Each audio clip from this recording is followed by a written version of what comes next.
Good day mga ka-PBA Madness! Bagamat nasa magandang posisyon pa rin naman ang kampo ni Coach Tim Cone na Barangay Ginebra ngayong All-Filipino Conference, hindi pa rin maikakaila na kulang sa quality backup big man sa lineup ng barangay na pwedeng humalina kay Japeth Aguilar at makatandem din ni Troy Rosario. Wala pang timeline kung kailan makakabalik si Isaac. Go!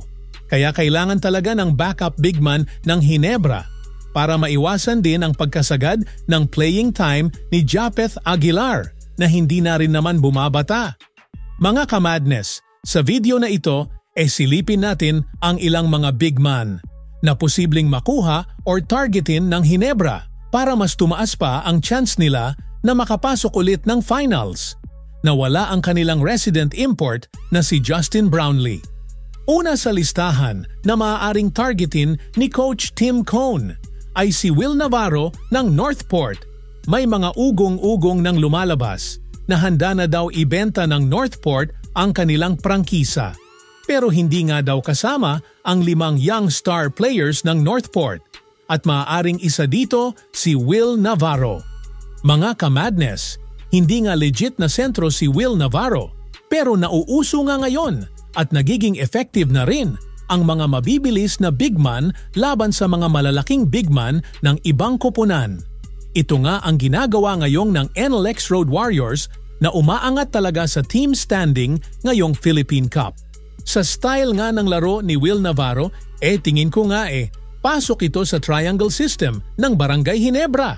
Kung makukuha talaga ni Coach Tim Cone si Will Navarro bago ang playoff round, siguradong makaka-adjust pa ito at mas gaganda ang players rotation ng Ginebra at makakapagpahinga kahit papaano si Japeth Aguilar bago man lang pumasok ng playoff round. Para sa trade suggestion, pwede i-trade ng Ginebra sina Maverick Ahanmisi at Jeremiah Gray kapalit ni Will Navarro at isang second round pick sa darating na draft. Isa pa sa pwedeng targetin ni Coach Tim Cone ay si JM Calma na hindi pa rin na ma-maximize ni Coach Leo Austria sa kanyang rotation. Maaaring may minutes restriction si JM Calma dahil kakagaling lang nito sa isang major injury. Pero sa nangyayari sa style ni Coach Leo, mas pinapaboran nga nito sina Mo Tautua at Rodney Brondial.